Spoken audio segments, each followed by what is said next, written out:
A democracia tem problema, mas é o melhor que nós temos. O melhor que nós temos no mundo de sistema, né, de governo e tudo mais. Então, e por que eu falo isso? Porque eu acho que a gente vive ciclos. E às vezes a gente não vai conseguir viver um ciclo completo, porque os ciclos demoram na história. E esses ciclos eles têm, né, altos e baixos. Mas o que eu quero dizer com isso? Que com a democracia a gente vai viver períodos de altos e baixos, mas assim, a civilização ela avança. Né? Se você pegar um período longo de anos. Então eu acredito que a gente faça um processo assim. E eu acho que a gente tem vivido alguns pequenos, né, caimentos aí nessa curva, mas eu acredito que a gente está avançando. E por que eu falo isso? Porque assim, a nossa educação ela teve um momento de alta, né, no passado ali. Eu citei o Ciências Sem Fronteira. Eu acho que a gente estava muito bem assim, na questão das universidades, avançando muito. E de repente a gente deu uma caída muito grande. Só para ter uma ideia, a gente tinha 10 mil alunos na UFGD e caímos para 6. Se você for olhar, hoje... Isso não é alunos no Ciências Sem Fronteiras, alunos da universidade, matriculados na universidade. Aqui. Isso. Exato, para não confundir. Para não confundir. E aí a gente fala assim, mas por que não tem aluno na UFGD? Hoje, 50% das vagas da UFGD é para pobre. 50% é vaga que a gente chama de ampla concorrência. E aí, quem que mais sofreu nesse período? O pobre. O pobre. E aí a gente olha para as escolas públicas também. As escolas públicas, você percebe a evasão no ensino médio, você percebe no fundamental, você percebe que as crianças não estão estudando, não tem um incentivo, não tem, né? E as escolas, pouco aluno. Por que nós não temos aluno então na universidade? Por que reduziu tanto? Porque a gente precisa investir na educação como um todo, né?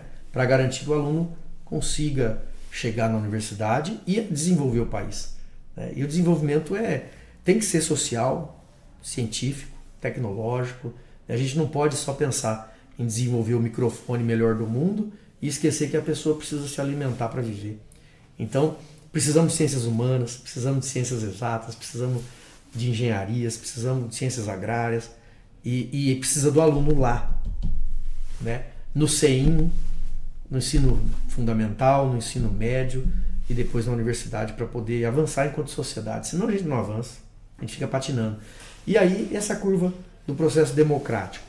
Eu acho que a gente viveu uma baixa muito grande, sabe? Dizer que a universidade é um local de balbúrdia, né? É de uma forma assim muito... É uma forma muito ruim, né, de tentar fazer com que a população se desestimule, né, a estudar. A ciência ela traz um olhar muito importante para a civilização. E aí tem a questão da religião também, né? Você pode olhar para o mundo através da religião, eu tenho a minha religião e respeito, mas você também tem que entender por que uma maçã cai no chão. Por que ela cai no chão? Porque a Terra tem uma gravidade, né, que atrai aquele objeto para o chão. Né? Por que a energia chega na cidade? Né? Como chega? Então isso é ciência. E aí como é que a gente vive sem ciência? Então a gente tem que ter fé e tem que ter a ciência e tem que saber usar, né, os dois. Tem um professor, esqueci o nome dele agora, importante, faz muitas palestras, que ele diz o seguinte: eu posso ver o mundo através da lente da religião e ver o mundo através da ciência. E eu posso ver com as duas, mas nunca ao mesmo tempo. Eu não posso pôr uma lente sobre a outra porque vai me distorcer, eu não vou entender nada. Nem religiosamente falando e nem cientificamente falando. Então, quando eu vou olhar para uma maçã que está caindo, eu olho cientificamente. Quando eu vou pensar o que aconteceu com o meu pai quando ele faleceu, eu olho com a minha fé, com a minha religião. Então, assim, a gente precisa conseguir olhar com lentes diferentes as coisas que são diferentes. E a ciência ela vem para explicar coisas do mundo natural, não para explicar coisas do mundo sobrenatural. Então é uma questão muito complexa que a gente viveu nos últimos anos, politicamente falando, porque é tentar misturar essas lentes. E aí causa uma distorção na cabeça das pessoas sem tamanho, né? E qual o caminho para poder superar essa distorção? Educação. Não tenho dúvida. É uma educação com respeito, com cordialidade, com amor, né?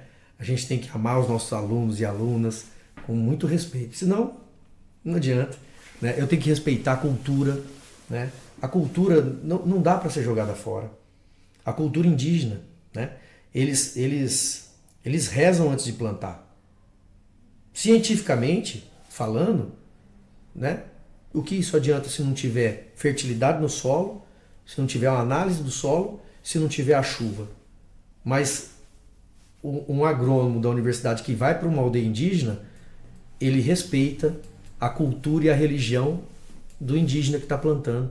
Ele respeita aquele período que ele está fazendo aquilo. Ele não fala para ele, olha, que baboseira você está fazendo. Não, porque é a fé, é a cultura, isso constrói, né? Isso cria um laço no trabalho e dá, né, aquele movimento que a gente entende que é importante para a sociedade.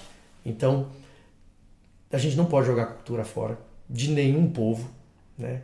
Você acabar com a cultura de um povo é acabar com a capacidade, né, de conhecimento de uma nação. Então, é um pouco disso que a gente tem que ter, né? Respeitar. Eu acho que é por aí. Educação, respeito, amor. E eu não tenho dúvida que tem salvação a sociedade, né? Mas tem que estudar.